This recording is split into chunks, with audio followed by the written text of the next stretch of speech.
A quienes nos están acompañando en este 19 Congreso Internacional de Gastronomía de la Universidad del Caribe, Gastronomía y Trazabilidad del Campo a tu Mesa, les doy la más cordial bienvenida a nuestra mesa de investigación.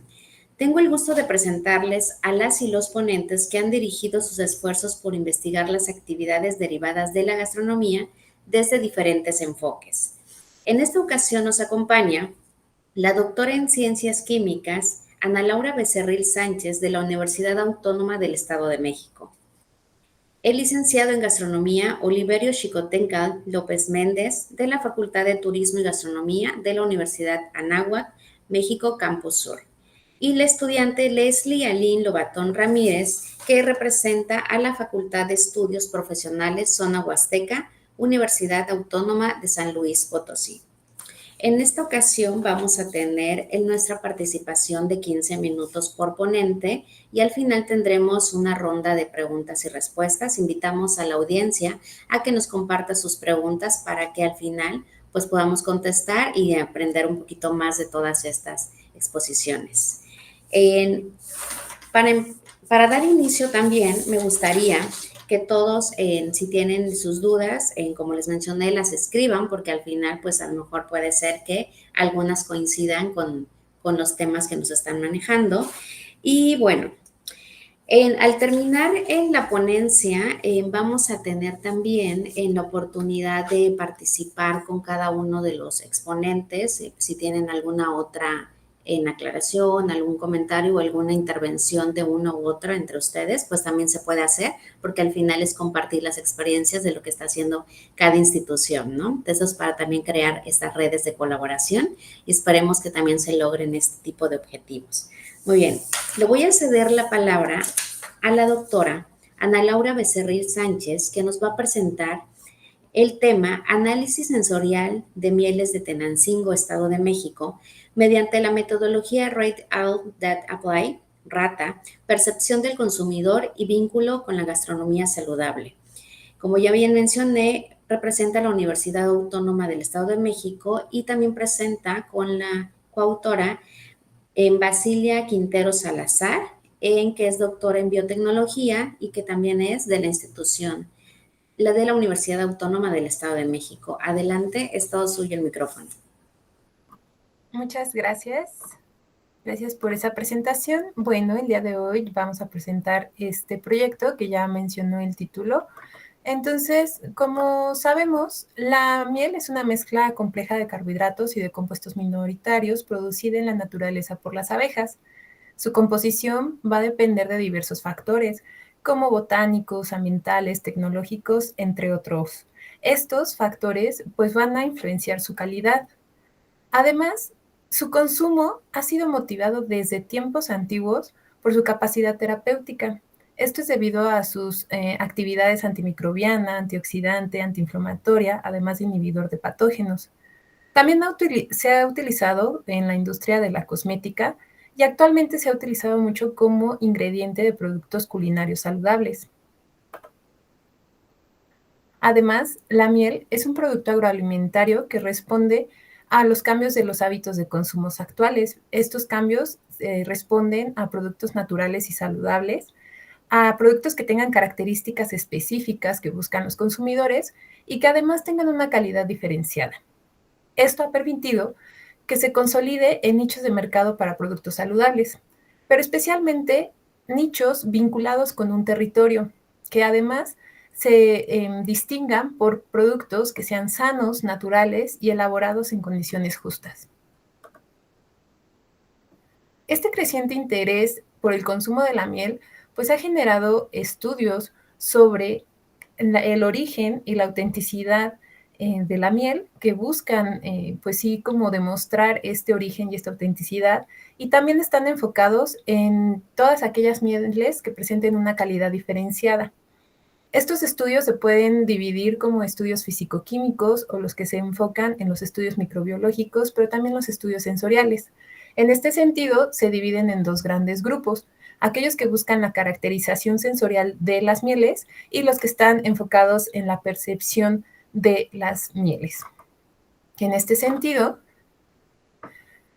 entendamos que la percepción del consumidor es una evaluación muy compleja y nos va a ayudar a evaluar la calidad de un producto, ya que es tan compleja que se construye a partir de atributos extrínsecos, como puede ser el precio, la marca, la etiqueta, el país de origen, así como el productor de la miel, pero también de atributos intrínsecos, es decir, propios del producto, como puede ser sus cualidades nutricionales, físico-químicas, pero también sensoriales.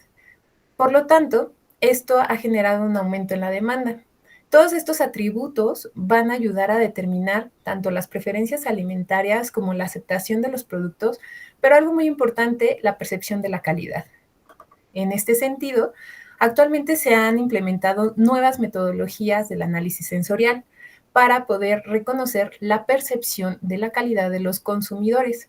Una de ellas es la prueba Rate of Data Apply, RATA, que es un método rápido que permite caracterizar sensorialmente un alimento. Esto siempre desde la perspectiva de un consumidor. Se hace a través de un listado donde se vienen diferentes descriptores y cada descriptor tiene una escala de intensidad. Regularmente son escalas muy simples de 3 niveles. Esto va a permitir que se puedan distinguir matices sensoriales finos sin la necesidad del panel entrenado, y es una de las ventajas. Por otra parte, la producción de miel representa una actividad económica en diversos países. En México, por ejemplo, demuestra una competitividad por tener un superávit. Esto significa que se tiene una mayor producción que la que se consume en el país. Esto genera una oportunidad de exportación. Sin embargo, los países importadores exigen productos de calidad garantizada.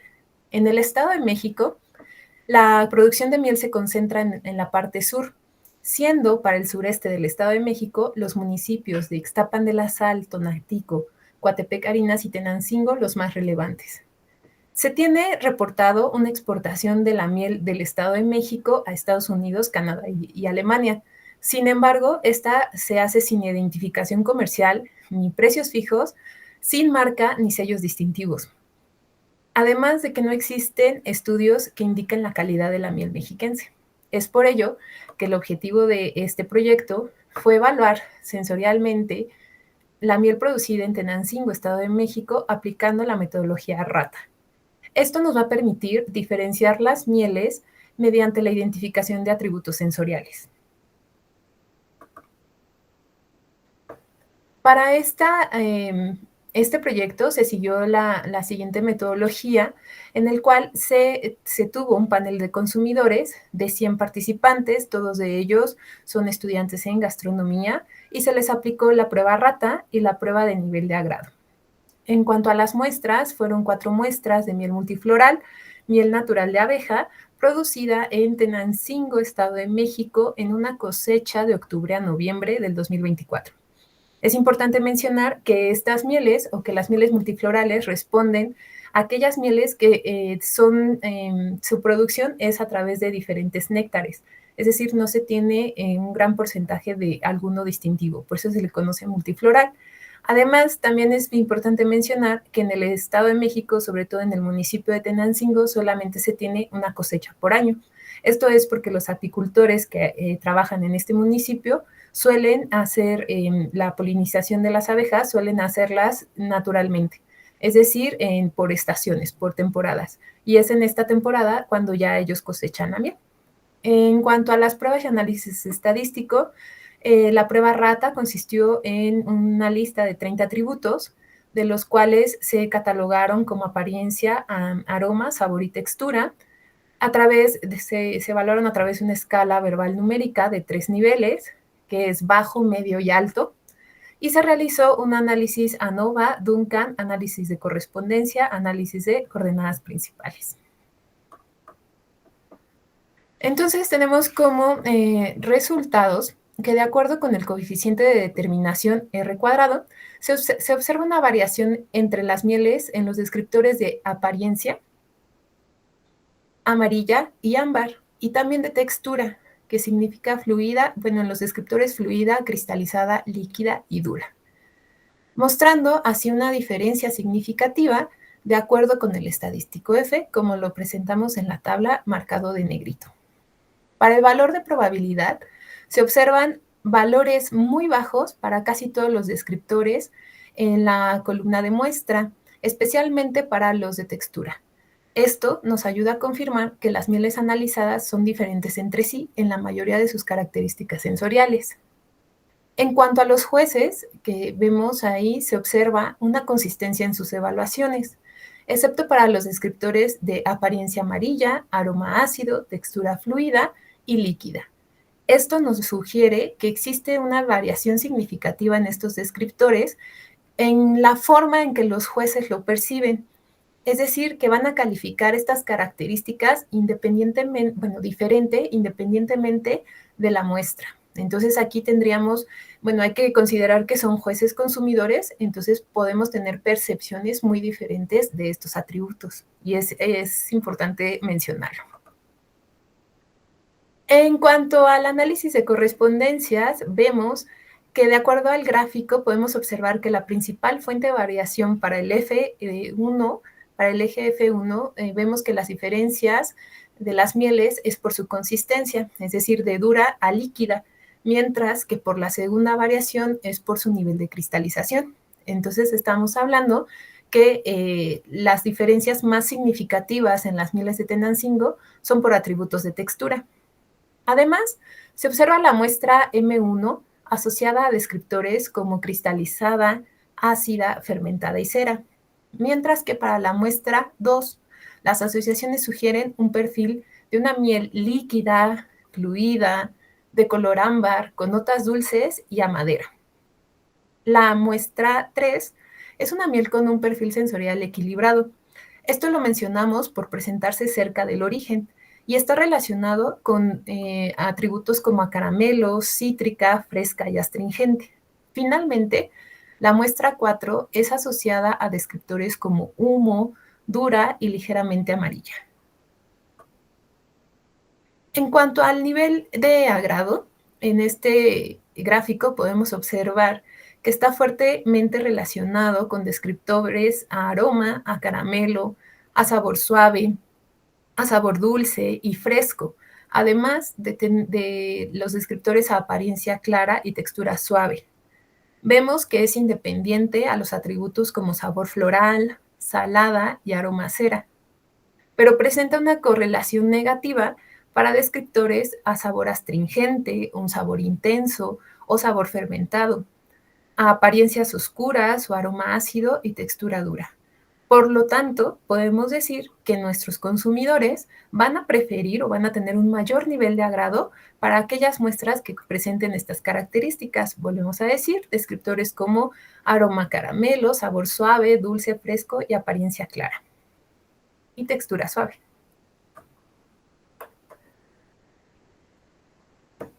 Por lo tanto, podemos concluir brevemente que la metodología RATA es una herramienta muy efectiva para evaluar la percepción sensorial de las mieles.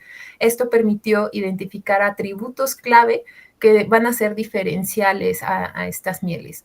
Los resultados revelan que las mieles de Tenancingo van a presentar una diversidad sensorial y que esta puede estar definida por su origen botánico.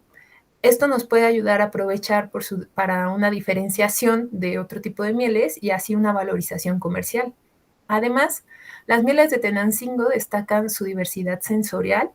Esto es reflejo a su origen tanto floral como también ambientales y de producción.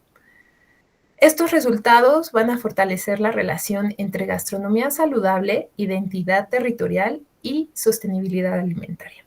Con estos atributos sensoriales ya identificados, los expertos o los estudiantes en gastronomía, pues se podrían enfocar justamente en resaltar estas características que presentaron las mieles sensorialmente o que son percibidas sensorialmente. Y entonces ya se buscarían aplicarlas en productos específicamente para resaltar estas características sensoriales.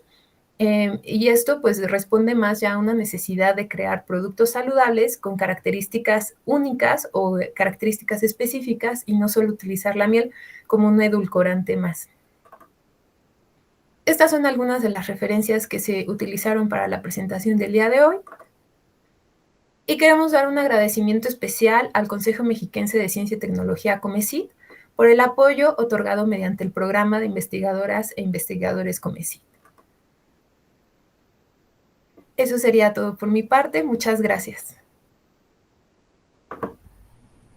Muy bien, muchas gracias. Suena bastante interesante este proyecto y sobre todo que, bueno, por lo que vemos también han tenido en apoyo y eso también suma que los estudiantes puedan en su momento tener estas iniciativas y, ¿por qué no?, también hacerlo en la práctica y ver qué tanto puede funcionar, ¿no?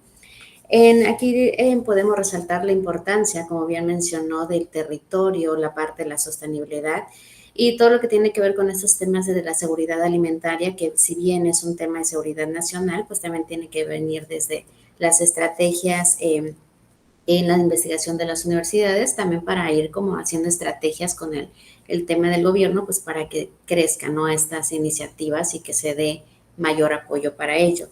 Muy bien, bueno, le agradecemos mucho y esperemos que ya se estén haciendo las preguntas porque creo que es un tema bastante interesante.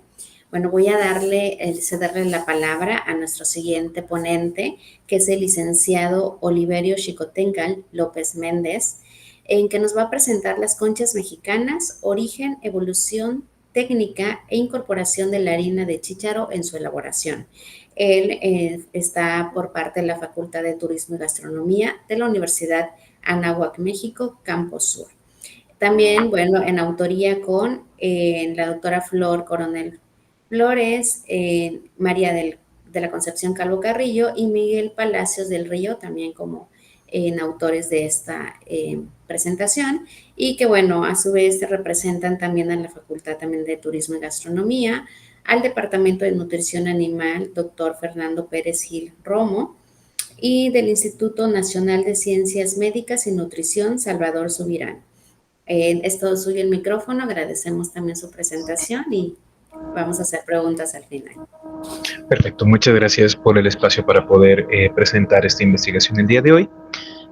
Como acaba de comentar, nuestra investigación se basa en las conchas mexicanas, origen, evolución técnica e incorporación de la harina de chícharo en su elaboración en búsqueda de mejorar las características tanto sensoriales como nutritivas en el producto terminado. Una breve introducción. La historia del pan dulce en México llega con la llegada del trigo a la Nueva España en el siglo XVI. Sabemos que se tiene la leyenda de que llegaron los primeros granos de trigo a México ocultos en un costal de arroz, ¿no? Y que fue Juan Garrido quien los empezó a cultivar y de ahí se empieza con el cultivo de trigo en México. ¿Ah?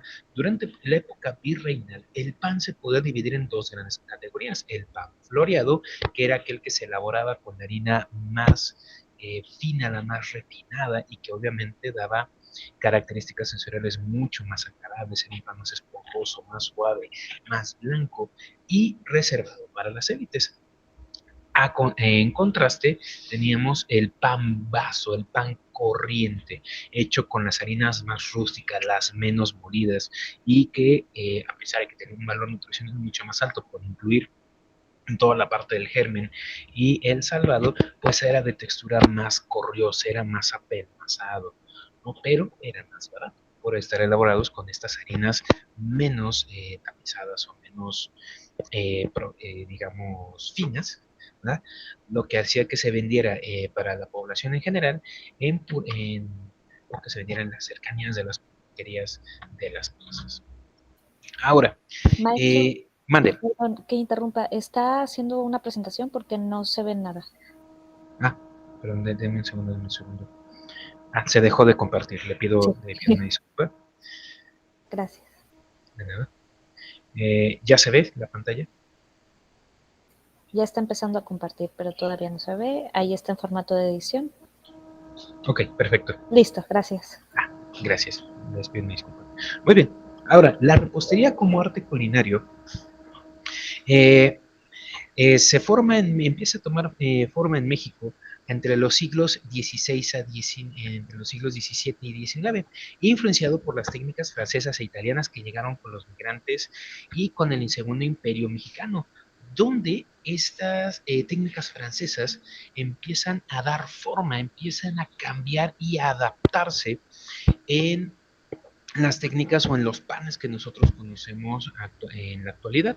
Uno de los más importantes y del cual derivan muchas de las masas de pan dulce en la actualidad en México es el brioche, que es una masa enriquecida con huevo, leche, azúcar y en su momento manteca, que conforme se va tecnificando, se va mejorando el proceso de obtención de la mantequilla, se empieza a utilizar esta última en lugar de la manteca, lo que da lugar a panes más aromáticos, más suaves y mucho más apetitosos, ¿no?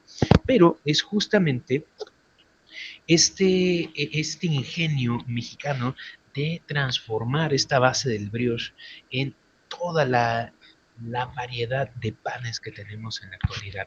Uno de los más destacados en este aspecto es la concha, en la cual en la base del brioche se cubre con una costra elaborada a partir de manteca, azúcar y harina, en algunos casos saborizado con vainillas, mezclado con colorantes, pero que emula a esta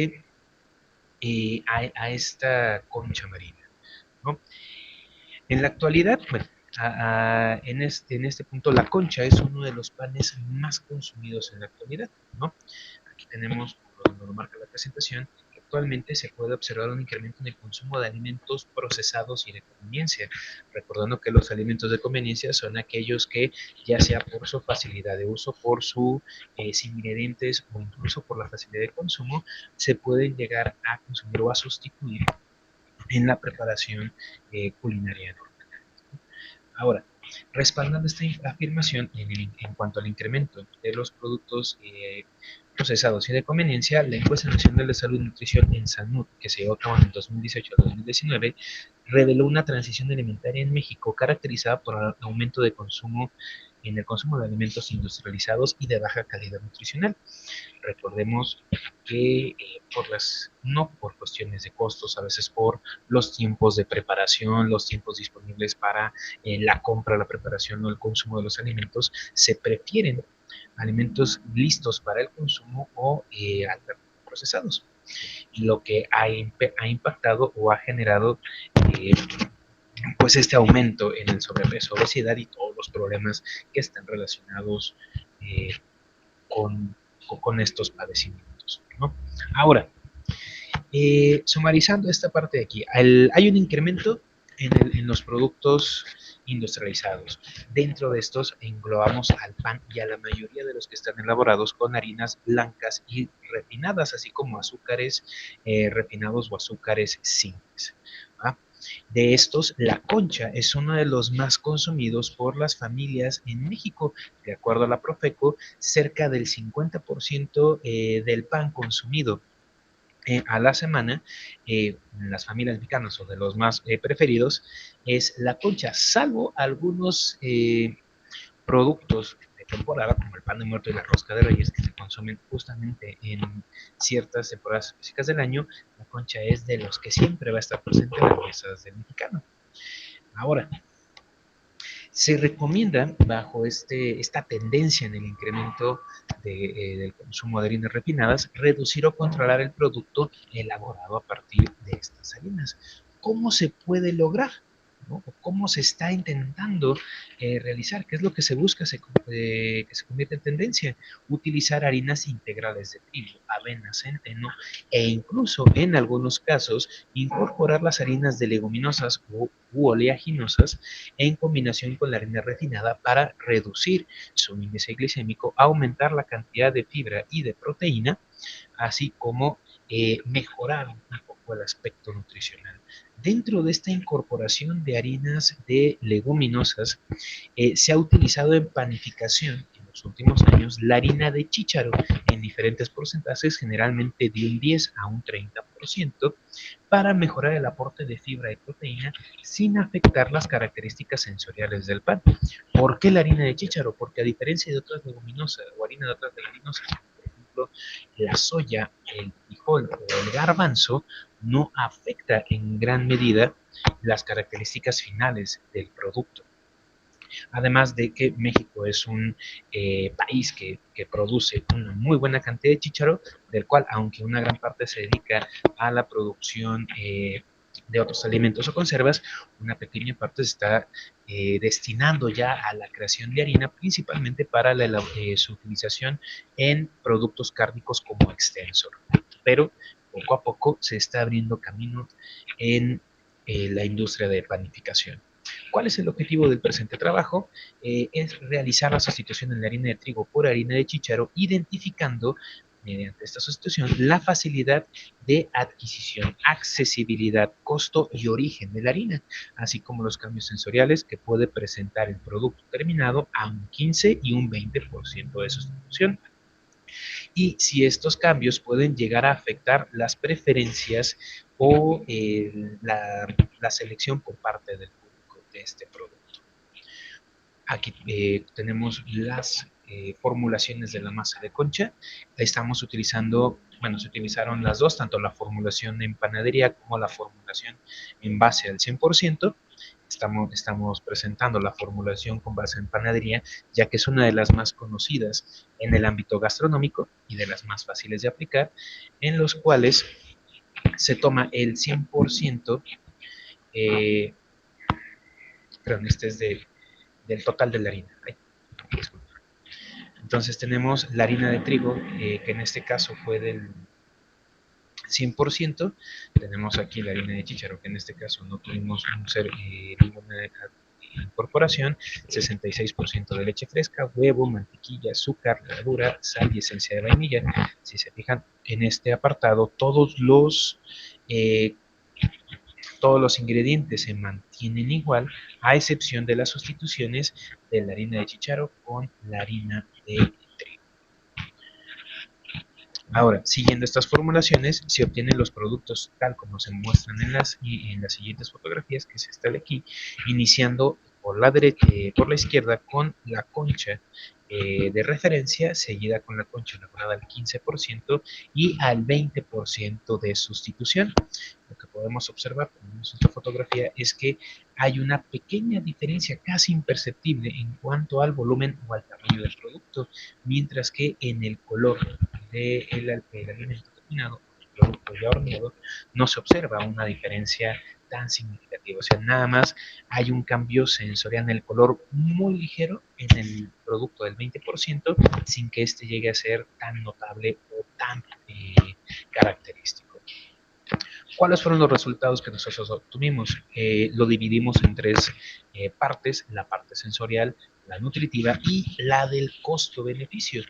En la parte sensorial presentamos tres aspectos importantes a resaltar: cambios en el color y textura de la corteza, ya que conforme se aumenta la cantidad de chícharo, la corteza y la miga presentaron un color amarillo opaco ligeramente, siendo casi imperceptible en la sustitución del 15% y ligeramente perceptible en la sustitución mayor, que fue al 20%, sin que resultara desagradable ante el consumidor. Tenemos también cambios de sabor, donde la harina de chícharo en la masa de conchas no generó cambios de sabor negativos en el producto terminado, ni siquiera en la sustitución al 20%. El sabor es muy, muy imperceptible, salvo que se dijera que tiene chícharo, puede llegar a percibirse un ligero sabor en la porcentaje de 20%. Afectación en el volumen del pan. Durante la segunda fermentación y el horneado, el volumen final de las piezas de pan con un porcentaje mayor al 15% disminuyó un poco, pero como vemos en la imagen, es casi imperceptible. No hubo una pérdida tan grande en esta parte del volumen. Ahora, en cuanto a los costos, tenemos la diferencia en el precio de venta. Para poder hacer esta diferenciación, se realizó la estandarización de las tres recetas que utilizamos con los siguientes gramajes: en 105 gramos de cada uno, siendo 85 gramos de la pieza de pan como tal y 20 gramos de la costra de azúcar. Si vemos la concha de referencia, tuvo un precio de venta de $14.88, la concha al 15% de $16.94 y la concha al 20% de sustitución de $17.46, representando un porcentaje de aumento en relación al precio de venta base de un 12 y de un 15% respectivamente. ¿A qué se debe este incremento? Debido al costo de las harinas chícharo, que puede estar dependiendo el contacto con el producto y el volumen de compra, de entre 60 a 100 pesos. Nosotros manejamos un precio estándar de 90 pesos para todos los productos. Ahora, en lo nutritivo tenemos diferencias nutricionales, casi no hubo afectaciones, salvo en dos aspectos importantes: la proteína y la cantidad de fibra. Si vemos, la proteína aumentó en ambos casos, de la coche de referencia 6.2 gramos a 6.9 y 7 en el 20% de sustitución, que quizás no puede, bueno, no se vería un incremento tan grande, pero la importancia es en la composición de los aminoácidos, donde vamos a tener una proteína más completa por la combinación de harina de trigo y harina de chícharo, la combinación de cereales y leguminosas, donde tenemos un incremento importante de más del 50%, es en la fibra, donde en la porción de referencia tenemos 1.2 gramos, mientras que en el del 15% de sustitución tenemos 1.9 y en el 20% de sustitución a 2 gramos.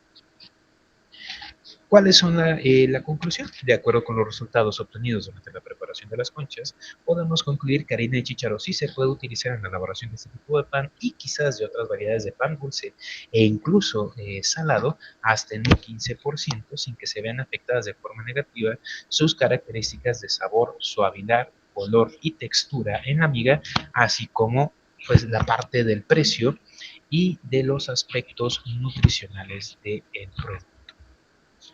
Por mi parte sería todo. Les agradezco mucho su atención y pues quedo a la espera de sus comentarios o de sus preguntas.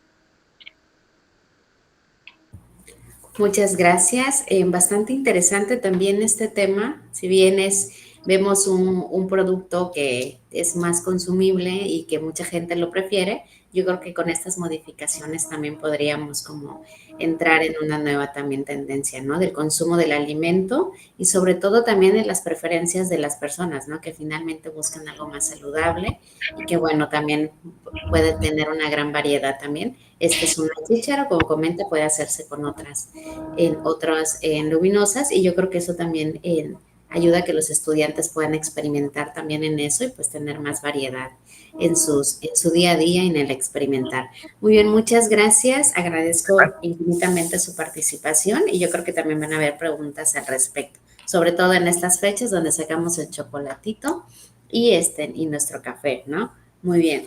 Y bueno, para concluir con nuestra mesa de investigación tenemos al estudiante Leslie Aline Lobatón Ramírez, que es estudiante de 9º semestre de la licenciatura en bioquímica. Ella es de la Facultad de Estudios Profesionales Zona Huasteca, Universidad Autónoma de San Luis Potosí, y ella nos va a presentar el tema microencapsulación de extracto de corteza seca de Bursera cimaruba e incorporación en una oblea funcional. Caracterización fisioquímica y antioxidante. Presenta también este documento, este artículo, la doctora Abigail Reyes Munguía como autora e Iker Andrés Castillo Martínez, que es también estudiante de la universidad. Es todo tuyo el micrófono, Leslie, y te escuchamos. Hola, muchas gracias. Bien, como ya mencionó, el título de mi proyecto de investigación es microencapsulación de extracto de corteza seca de Bursera cimaruba e incorporación en una oblea funcional, caracterización físico-química y antioxidante. Bien, para comenzar, Bursera cimaruba, mejor conocido como chaca, es un árbol tropical con una corteza rica en compuestos bioactivos. Y bien, ¿en dónde se ubica este árbol? Este árbol es común desde el sur de Florida en Estados Unidos hasta el norte de Sudamérica. Tiene gran amplitud en lo que son las regiones de la Huasteca, en climas tropicales, como ya mencioné, lo que es la Huasteca hidalguense, potosina, tamaulipeca, etcétera. Pero ahorita nos vamos a enfocar en lo que es la Huasteca potosina. Bien, este árbol se utiliza principalmente en la medicina tradicional mexicana para tratar diversas afecciones, tales como sintomatología de, no sé, dolores musculares, dolor de cabeza, dolores estomacales, cualquier tipo de dolor, asimismo para tratar malestares de un resfriado común, bien fiebre, sangrados, Incluso se dice que puede utilizarse en el tratamiento para lo que es las enfermedades como la diabetes y la hipertensión.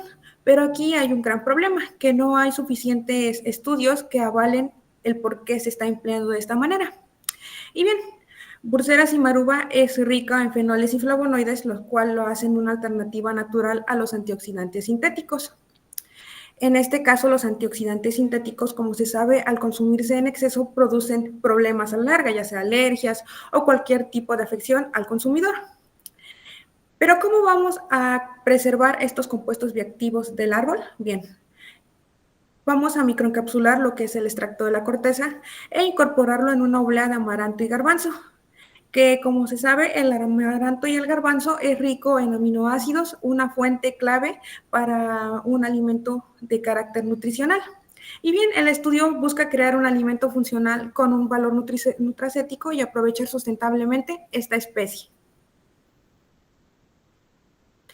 En las siguientes imágenes se puede observar cómo es la corteza. La corteza se caracteriza por ser papirácea, de color rojiza y entre rojiza y café. Siguiente, por favor. Bien, los antioxidantes naturales, como ya les comentaba, son una alternativa segura frente a los sintéticos usados en la industria alimentaria. Bursera cimaruba chaca, al contener fenoles, flavonoides y taninos con alta actividad antioxidante y antiinflamatoria, es como que algo que debería de aprovecharse. Por ello, se enfoca ese estudio a preservar lo que son los compuestos mediante la microencapsulación, que los va a proteger ya sea de diversos factores como la luz, la oxidación, etcétera, empleando lo que es la microencapsulación.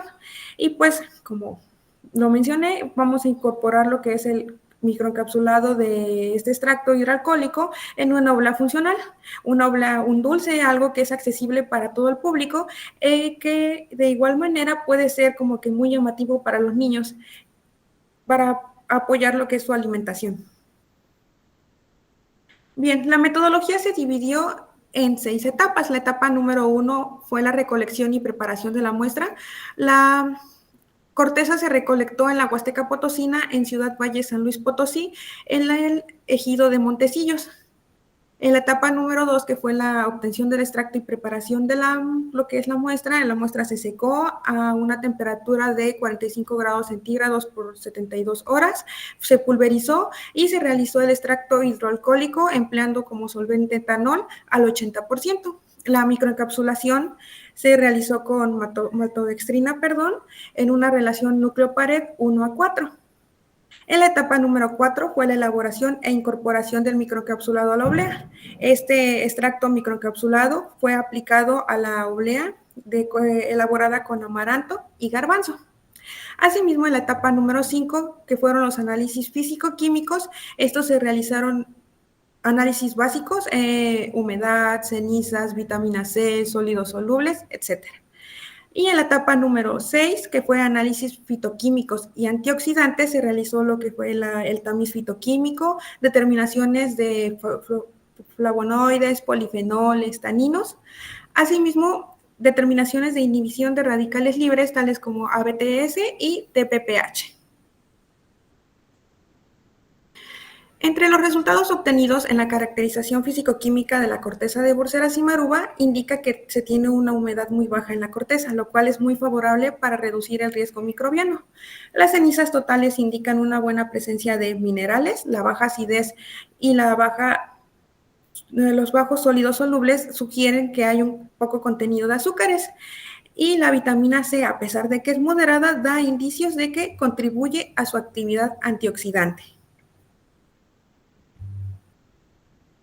La caracterización físico-química de la oblea, como la anterior, indica que la humedad es favorable, es muy baja para preservarla. Asimismo, las cenizas reflejan los minerales que aportan lo que es el amaranto y el garbanzo, y los azúcares están en equilibrio.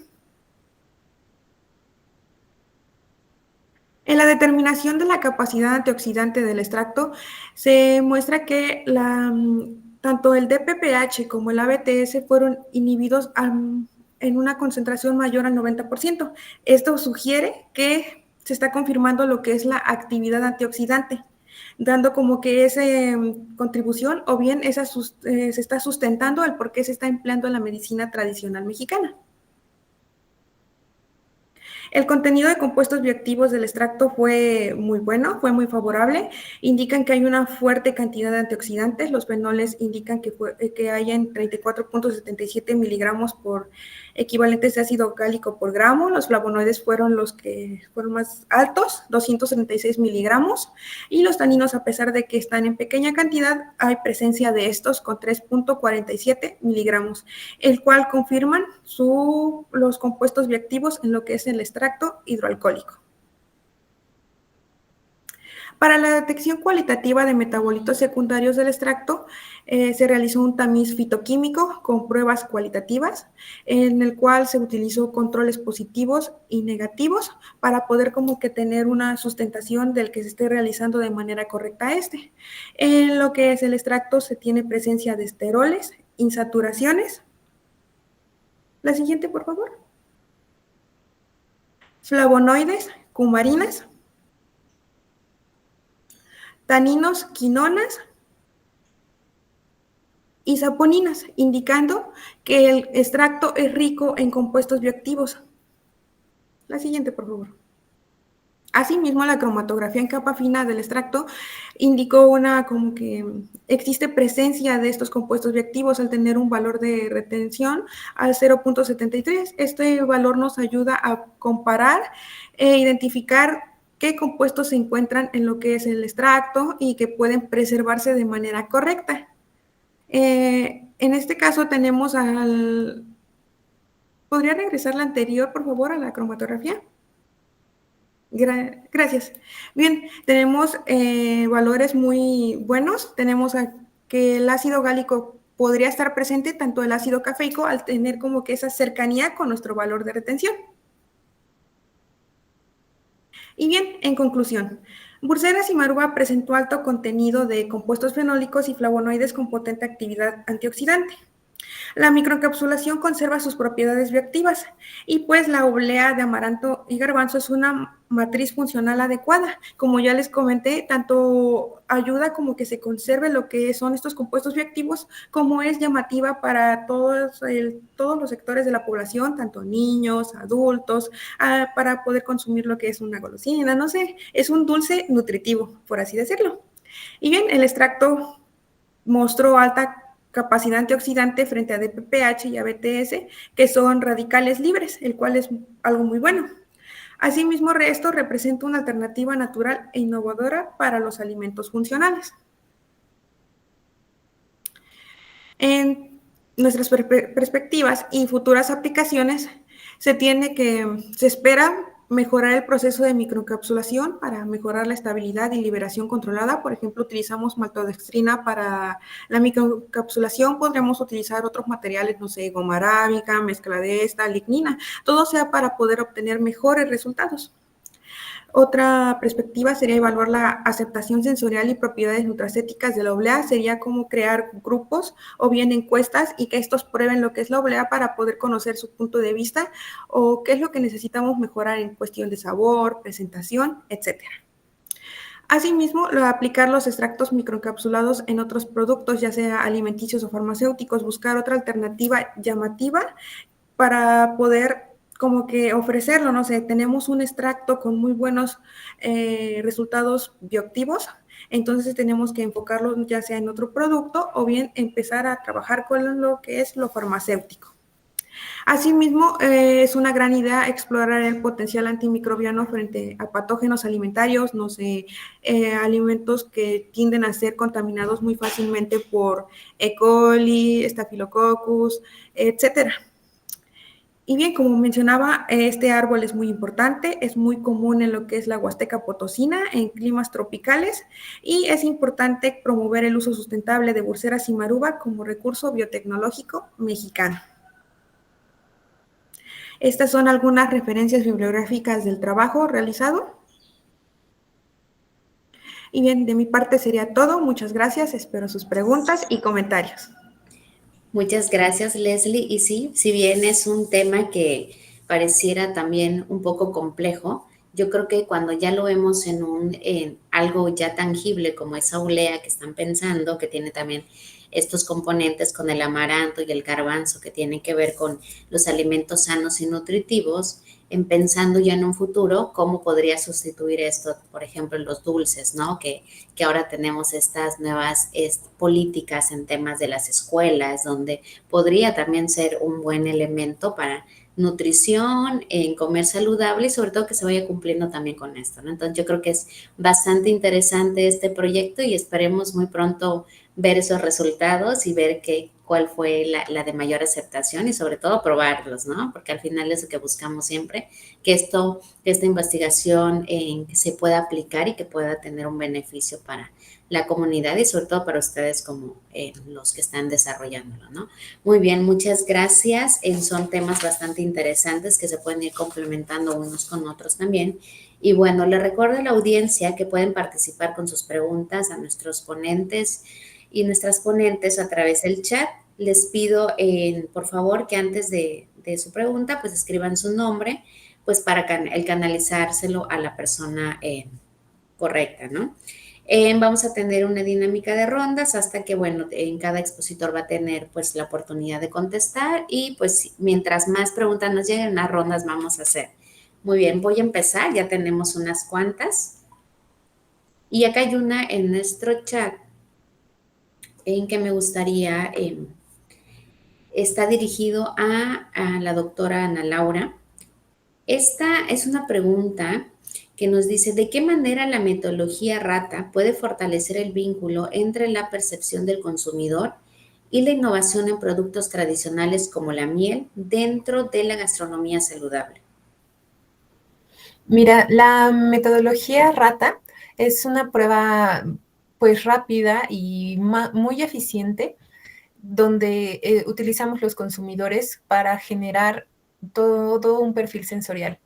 Antiguamente, para generar descripciones sensoriales, se utilizaban jueces entrenados para hacer descripciones como más, y eran los considerados como los más importantes. Y antes los consumidores solamente eran considerados como pruebas sensoriales para ver si era su aceptación o nivel de agrado o preferencias. Sin embargo, pues ya llevamos varios años en los cuales las disciplinas de evaluación sensorial pues ya han incorporado este tipo de técnicas donde vemos que los consumidores también son capaces de percibir todas estas descriptores de los productos, no solo de la miel, sino de cualquier otro producto. Entonces es una ventaja de que se considera un análisis rápido, también es barato y bueno, se le da la oportunidad a los consumidores. Hay autores que también mencionan que las características que describen los consumidores son, pues digamos, como más reales o más tangibles, ya que son perceptibles para el público en general. Y hay veces que los jueces entrenados sensibilizan tanto su paladar que hay notas o descriptores que no son tan fácil de percibir para todos, ¿no? Entonces, en este sentido, y hablando de la gastronomía, pues siempre yo les he dicho, la gastronomía va enfocada para los demás. Nosotros cocinamos para todos los demás. Entonces, cuando hablamos de descriptores sensoriales, por ejemplo, para la miel, es justamente para que pues todos los del ámbito culinario sepan cuáles son estos descriptores de las mieles, que las puedan utilizar pensando en esta combinación de aromas, sabores, de propiedades para los platillos y generar, pues hablamos de una gastronomía multisensorial y también una gastronomía saludable. Muy bien, muchísimas gracias. Yo creo que sí, también nos queda bastante claro, ¿no? La importancia que tenemos también porque muchas veces, ¿no? No se le pregunta al consumidor y yo creo que eso también hace que sea mucho más eficiente todo lo que ustedes hacen y sobre todo, pues que sea aceptando una mayor aceptación, ¿no? Muy bien, muchísimas gracias. Bueno, paso a la segunda pregunta, está dirigida al licenciado Oliverio y esta hace referencia a qué panadería representa un mayor grado de dificultad para ser elaborada y cuál tiene una mayor riqueza culinaria. Que es un poquito quizás subjetivo esta parte. Yo puedo decir que al menos la panadería mexicana tiene una gran variedad de panes. De hecho, se han identificado al menos 280 variedades diferentes de pan. Y de estas variedades tenemos diferentes subvariedades. Entonces yo creo que nuestra panadería es muy vasta, ¿no?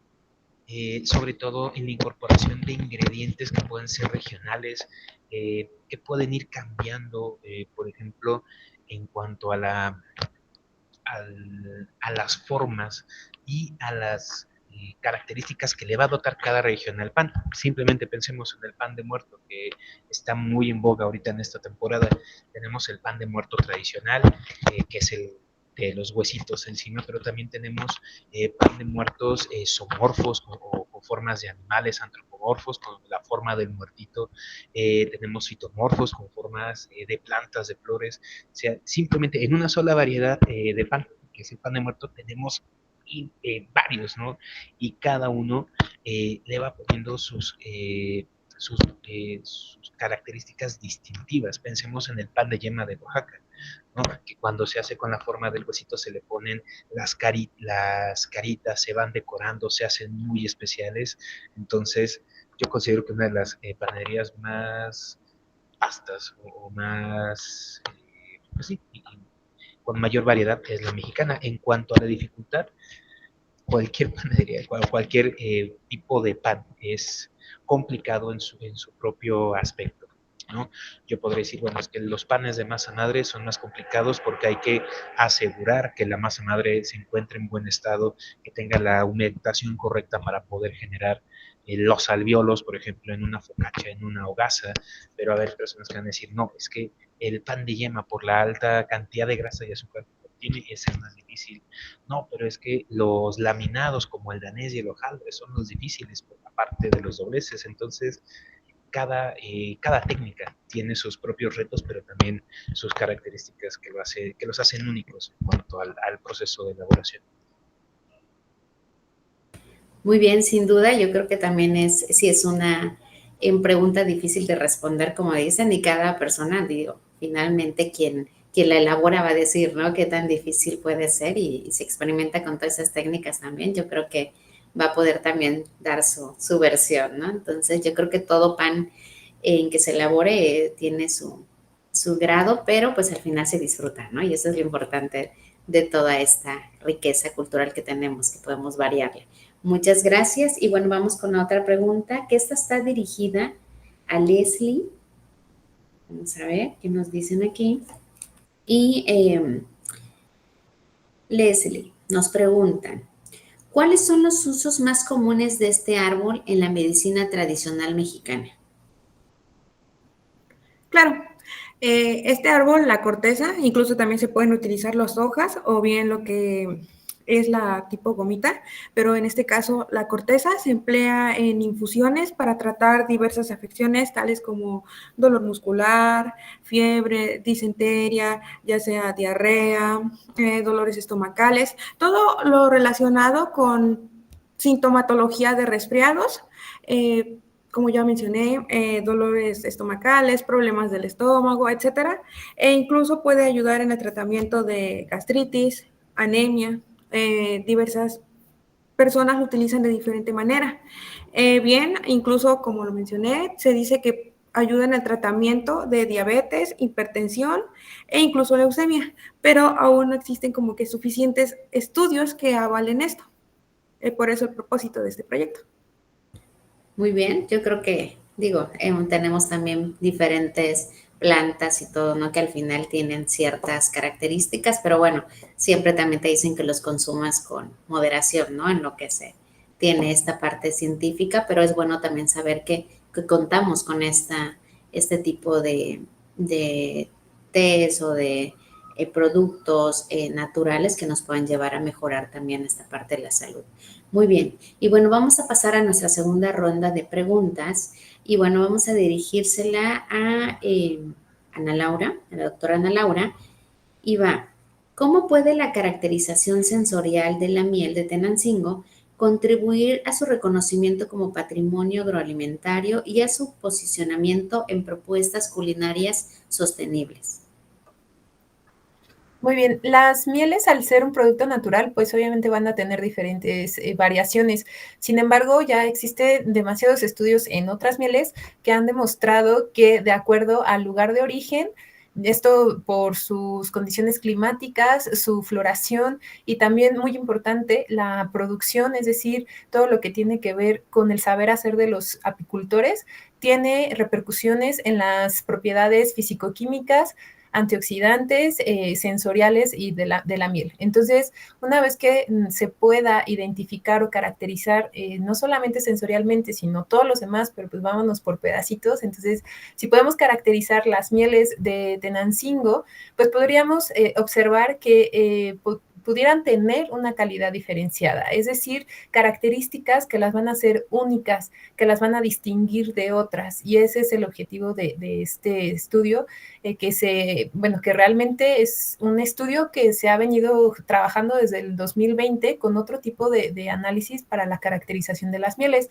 Actualmente nos estamos enfocando en lo sensorial y hemos podido observar que sí, hay características que las pueden estar haciendo únicas para distinguirse entre las demás. Esto, pues, entonces nos estaría generando, pues, esta apreciación.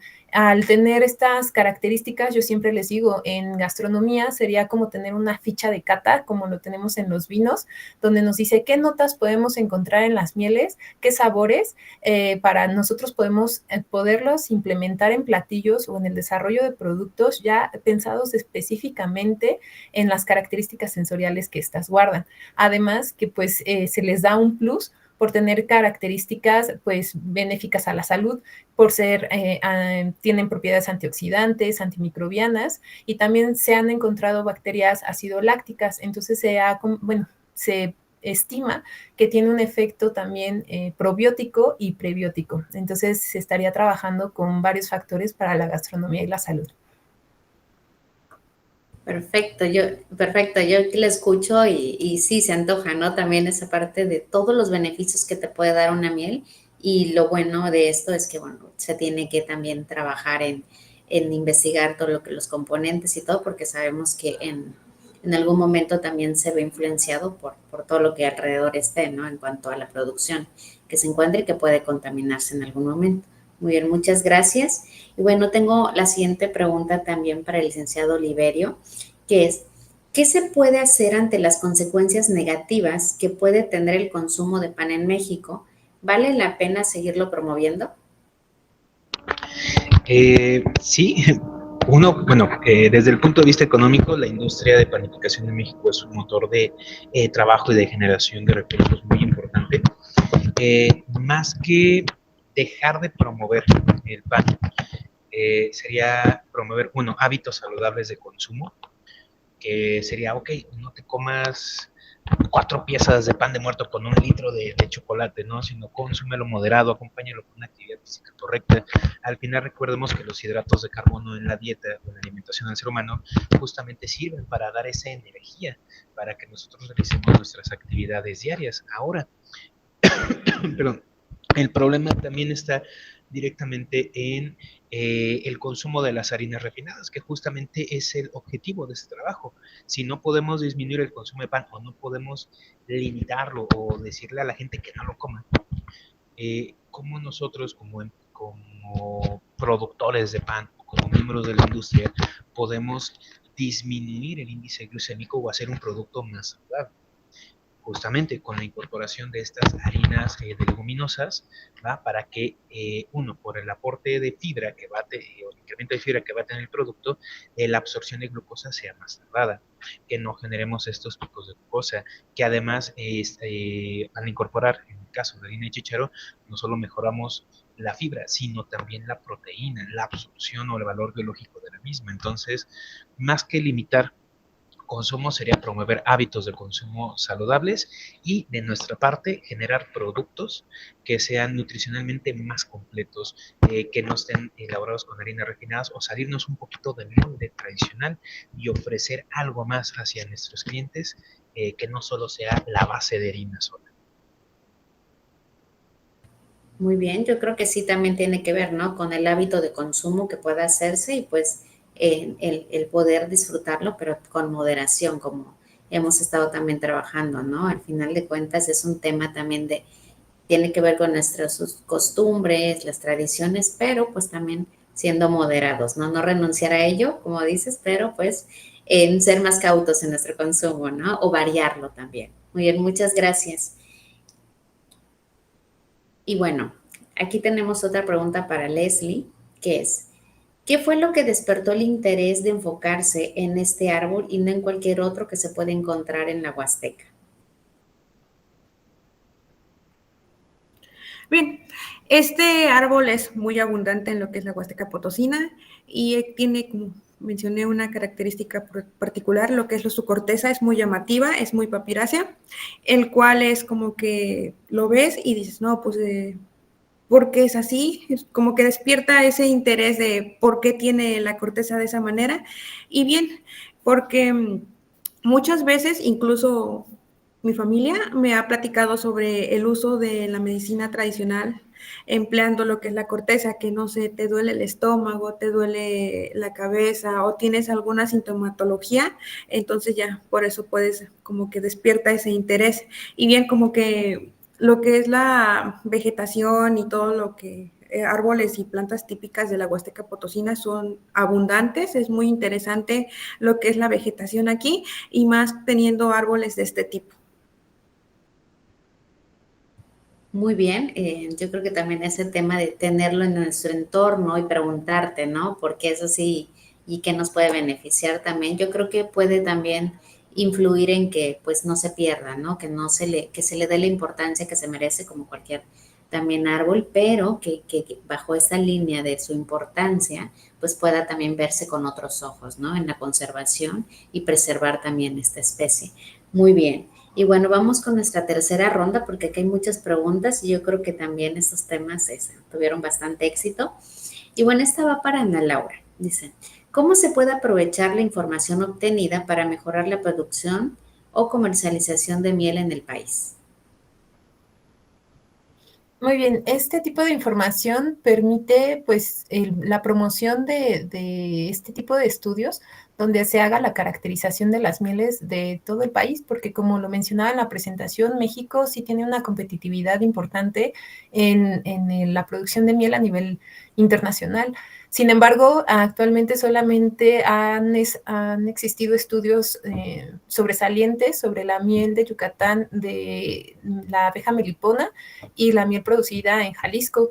Jalisco también es uno de los principales estados productores. Entonces, justamente, pues, ¿qué pasaría con todo el resto del país? Pues entonces empezar a generar esta distinción o esta caracterización de las propias mieles en México, así dándole el énfasis de la producción local, de la producción independiente, porque a veces pasa de que se hace una mezcla o se juntan las mieles de diferentes lugares para hacer una sola y venderla comercialmente pues en tiendas de conveniencia, ¿no? Pero esa miel, como ya es una mezcla de muchas mieles, pues no va a tener unas características únicas, ¿no? Entonces sí es la importancia o la relevancia y volver a insistir de este tipo de productos. En el mundo, por ejemplo, en Italia ya existe la infinidad de denominación de origen de mieles que se les ha dado toda la caracterización pues sensorial y de producción y de historia que tienen ciertas regiones. Entonces sí se les da, obviamente al tener esta caracterización, pues se aumenta su valor comercial. Hay otro tipo de mieles que no necesariamente tienen un sello de calidad como una denominación de origen o un origen controlado, pero sí ya es internacionalmente conocidas como la miel de Manuka de Nueva Zelanda, que justamente ya es conocida por sus propiedades terapéuticas. Entonces ya a nivel comercial, pues justamente ya se maneja como una etiqueta, por así decirlo, que es miel de Manuka. Entonces ya es distintiva ante todas las demás mieles. Entonces, eso se espera que este tipo de estudios promueva en México ya la caracterización de los productos locales y el arraigo que se tiene en el origen, ya sea por el ambiente, todos los factores ambientales, pero también todos los factores humanos, que es muy importante para todo tipo de productos, no solamente para la miel. Perfecto, muchas gracias. Y sí, sí, ya habíamos escuchado también sobre esto, ¿no? Cómo se está dando esta diversificación y sobre todo de que se reconozca también la miel en toda su denominación, sobre todo porque eso puede hacer que se regulen ciertas condiciones para que esto sea más propicio y que la seguridad alimentaria como todo y de la especie también, pues se vea beneficiada, ¿no? Muchísimas gracias. Y bueno, vamos a la siguiente pregunta que va dirigida al licenciado Oliverio. Dice, ¿en qué otras preparaciones se podría utilizar la harina de chícharo como sustituto? ¿La producción y comercialización de esta harina sería similar a la de trigo en cuanto a facilidad y precio? Respondiendo a la primera pregunta, hemos utilizado, por lo menos en la parte de mi negocio y en las prácticas de la universidad, cuando elaborábamos estas pruebas, hemos usado la harina de chícharo en pan blanco, sobre todo en baguette, en bolillo, en pan de caja, en hogazas y en prácticamente todo lo que podamos meterle de pan blanco. Obviamente respetando los porcentajes del 15 al 20%. La hemos usado también para la elaboración de pastas alimenticias, como pasta normal, fideos, tallarines. Lo hemos utilizado también en galletas y, aunque con menor éxito, en la elaboración de, ¿cómo se llaman estos? De merengues. Nada más que en estos sí tenemos pues un desarrollo más, más negativo en cuanto a la parte del color, aunque en el sabor no hay una afectación tan connotada, ¿no? Pero el color sí cambia un poquito. Y en cuanto a la disposición y el precio, actualmente hay muchas empresas, tanto mexicanas como estadounidenses, y principalmente de Estados Unidos que importan. Está el Consejo de las lentejas, los garbanzos y las leguminosas, que están comercializando, aunque más que nada para la industria cárnica, la harina de lenteja, y también de garbanzo. Y aquí en México, la harina de chícharo se vende más hacia la parte en en las tiendas nutritivas como La Panza es Primero, o estos tiendas que son más como para público vegetariano, vegano, o tiendas naturistas, y el precio puede variar. En algunas de estas tiendas podemos encontrar la harina en un rango de entre 90 a 120 pesos el kilo, pero, por ejemplo, en la central de abastos de la Ciudad de México y en el mercado de abastos de la Ciudad de Guadalajara, el rango de precios de la harina de chícharo varía entre los 60 y los 90 pesos, pero obviamente es harina a granel, no con el empaque tan bonito como podríamos conseguirlo en estas tiendas naturistas, pero sí es relativamente, bueno, es un poco más cara, y pues hay que saber nada más dónde se puede encontrar. Incluso se puede buscar en Mercado Libre, de ahí también la hemos conseguido en el momento, y en Mercado Libre puede estar en un rango de precios, igual que en las tiendas naturistas, de entre 90 y 120 pesos. Ok, bastante interesante igual y sobre todo, bueno, que podemos encontrarlo no tan fácil, pero sí también se tiene una distribución todavía, ¿no? Que podría ser en que alguien pueda experimentar también con este tipo de harinas y que en su momento pues lo haga partícipe también en su producción, ¿no? Muy bien, muchas gracias. Y esta última va para Leslie. ¿Qué ventajas y desafíos ven al incorporar este tipo de extractos microencapsulados en productos alimenticios dirigidos al consumo diario? ¿A quiénes estaría dirigido principalmente este producto final? Bien, como principales problemáticas que se puede enfrentar ante lo que es la microencapsulación está principalmente lo que es el material con el cual se planea microencapsular. A veces, al no tener una muy buena concentración, o bien que el extracto, en este caso hidroalcohólico, no tenga como que esa capacidad de adherirse de manera correcta a lo que es la pared y al producto, o bien el material que es biodegradable, perdón, que es la maltodextrina, podría ser problema mayor al no adherirse de manera correcta y no tener como que esa concentración aceptable.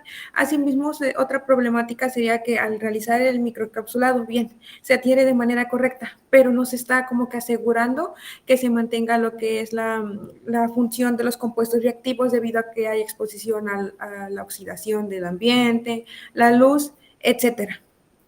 Y contestando la segunda pregunta, este producto está enfocado a toda la población en general, también especialmente a los niños, ya que la oblea es un snack, por así decirlo, un dulce aceptado en México y en Latinoamérica. Es muy popular debido a su buen sabor, a que es crujiente y muy llamativo. Asimismo, es un producto accesible, no es muy costoso, el cual podría llegar a toda la población en general sin problemas, o bien se podría acceder de gran manera. Ok, muy bien. Sí, yo me imaginé en un recreo, en un lugarcito ahí donde puedan disfrutar también estos alimentos. Y como bien dices, se tiene que hacer también estas pruebas, ¿no? Esperemos, como te dije, que pronto estemos viendo ese producto ya realizado. Muy bien. Bueno, yo creo que estos temas, como bien les mencioné, están también estrechamente relacionados. Todo tiene que ver con el consumo también de alimentos y sobre todo va partiendo de la necesidad de que las personas hoy en día buscan productos más naturales, más sanos, con este tema de concientización también del suelo, de la riqueza del suelo, del recurso natural y pues obviamente de qué otras maneras podemos aportar también como consumidores a este tema del desarrollo sostenible, la seguridad alimentaria y la salud en pública, porque al final todo tiene que ver con la salud pública y que, bueno, las mejores condiciones también de vida.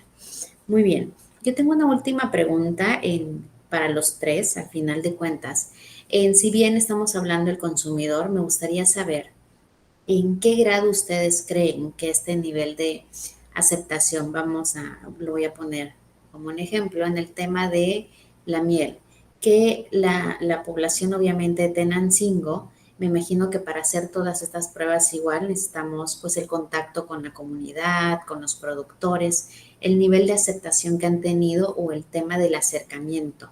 Lo mismo también podría ser con el tema del pan dulce, porque finalmente también es como desde la parte de la panadería tradicional puede ser como algo invasivo, ¿no? Que le quieras cambiar la consistencia a un pan, podría ser. Y con Leslie también me gustaría saber en cómo lo ha tomado también la población, si como tú mencionas, viene de parte de tu familia, pero también si estas tradiciones o esta forma de pensar la tienen también en la comunidad, como para hacer esta parte de sinergia entre todos y poder llevar adelante el proyecto, ¿no? En tema de aceptación. Entonces me gustaría empezar con la doctora Ana Laura y como hemos estado viendo el licenciado Olivera y al final con Leslie. Bueno, el acercamiento con los productores ha sido en un principio fácil, siempre están dispuestos a dar a conocer su producto, a prestarse para platicar sobre sus prácticas apícolas. Sin embargo, organizarlos sí es un poquito muy complejo. Hay veces que también se ha complicado mucho el sentido de que es un producto natural y como son pequeños productores, todavía no se consideran grandes productores, tienen mucha susceptibilidad de su producto. El año pasado, en la cosecha de 2024, fue atrasada y esto debido pues, a las sequías que tuvimos ese año. Este año, en cambio, pues también hubo una modificación en su producción. Entonces, también hay veces que ya su venta también es muy local porque al existir a veces pérdidas en estas producciones o producciones pequeñas, pues ya nada más, digamos que la guardan para sus conocidos o ya para el medio local. Entonces es justamente el promover o el incentivar que estas producciones empiecen a generarse como una actividad económica principal, porque la mayoría de los apicultores tienen esta actividad como secundaria, es decir, trabajan en otra cosa y aparte es la apicultura. Entonces, si se les da estas herramientas para que vean que es sostenible económicamente el manejo de las abejas, pues entonces también podría ser ahí un beneficio. En cuanto a la comunidad general, pues en Tenancingo son existe más el conocimiento de dónde se vende y quiénes producen la miel, pero por ejemplo en Toluca o en otros municipios cercanos, la verdad se tiene un desconocimiento de que existe la producción de miel. Entonces justamente con este tipo de estudios es empezar pues, con la casa, ¿no? O sea, desde el Estado de México empezar a dar a conocer este tipo de productos que sepan que existen y cuáles son las características que tienen. Muy bien, muchas gracias. Sí, sí, también es importante como ver desde esta perspectiva, ¿no? De cómo se está tomando, porque también podemos crear estas alianzas, que si bien es un poco complejo al inicio, porque es intervención o participación, si se logra, se logran también muy buenos resultados al final de cuentas. Muy bien, adelante, licenciado Oliveria. Muchas gracias. Yo creo que uno de los aspectos más importantes a considerar en este apartado es dónde conseguir la harina de chícharo. Sí, hay una cierta, a veces, resistencia a modificar la receta, a decir, ¿por qué tengo que agregarle esto si siempre lo he hecho así o no me gusta cómo queda? Pero en los porcentajes que lo hemos manejado, generalmente no incrementa tanto el costo, las características sensoriales no son desagradables o no hay un cambio significativo, pero yo creo que sí, el mayor reto aquí es conseguir la harina, ¿no? Sobre todo en volúmenes grandes o en costales que puedan servir para una producción mucho más grande, yo creo que ahí sería el principal reto, la búsqueda o incentivar a los productores de chícharo el país a que no solo vendan su producto como forraje o para la elaboración de concentrados proteicos o para la elaboración ya una vez convertida en la harina de extensores cárnicos, sino que también se destina una buena parte de esta producción para justamente su incorporación en panificación. Yo creo que en esa parte de conseguir y distribuir la harina sería el principal reto, más que el uso como tal del producto ya en el pan. Ok, muy bien, bastante interesante, sobre todo con todo lo que estamos viviendo actualmente, ¿no? Con el campo mexicano. Yo creo que también este tipo de propuestas pueden incentivar también el uso y la conservación de estos productos y que finalmente pues lo consumimos todos en diferentes variedades, ¿no? Una más, yo creo que podría ser también exitosa. Muy bien, adelante, Leslie. Bien, este proyecto ya como que ya lleva tiempo trabajándose. Empecé aproximadamente como en sexto semestre, hace aproximadamente 2 años a trabajar con la oblea. La oblea principalmente se trabajó solamente con harina de amaranto y garbanzo y fue presentada en una feria de alimentos. Y esta tuvo muy buena aceptación por parte de la población en general pues, de Ciudad Valles, en donde se llevó a cabo. A muchas personas les gustó la oblea, el sabor, la textura, y desde ahí como que seleccioné la oblea como una opción muy prometedora para poder aplicarle lo que es el microencapsulado, el extracto microencapsulado. Por otra parte, en cuestión de los árboles, que se podría decir que puede generar un problema a lo que es la vegetación de la Huasteca Potosina, pero no. Este árbol es muy conocido, se puede utilizar de muchas maneras, incluso este árbol es muy curioso, debido a que este se regenera fácilmente, podemos cortar una rama, una estaca, etcétera, colocarla en lo que es la tierra y esta va a regenerarse, va a crecer y va a producirse nuevamente un árbol, así que no tendríamos problemas en cuestión de sustentabilidad. Y en el aspecto de cómo se emplea en la medicina tradicional mexicana es muy conocida, incluso al momento de ir a recolectar lo que es la muestra, podemos encontrar a personas adultas, adultos mayores, que dicen, no, pues yo he empleado esta corteza o el árbol para tratar esto o para realizar esto. Es muy conocida y es fácil de utilizar. Muy bien, muchas gracias. Y bueno, yo creo que es importante, como bien mencionaron, este tipo de participación, ¿no? Porque finalmente, como les dije, tiene que ver con las personas, con quienes lo van a consumir y sobre todo, pues, quienes nos van a proveer también esta materia prima, ¿no? Bueno, pues yo creo que esta ronda y estas rondas han sido bastante interesantes.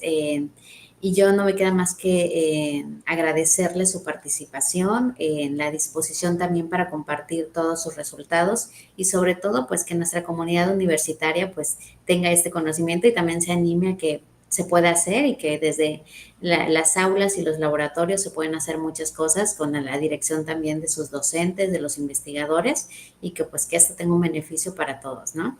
Bueno, para finalizar, agradecemos a las y los ponentes que nos han mostrado sus resultados de trabajos de investigación en esta mesa. La constancia y participación se les hará llegar de manera digital a los correos que ustedes bien nos han proporcionado. Esperamos haber despertado aún más su interés en los temas que aquí hemos tratado. La Universidad del Caribe y el comité organizador del 19 Congreso Internacional de Gastronomía agradece a todas y todos los ponentes y a la audiencia de su participación. Con esto damos cierre a esta mesa y les esperamos en nuestra transmisión. Muchas gracias.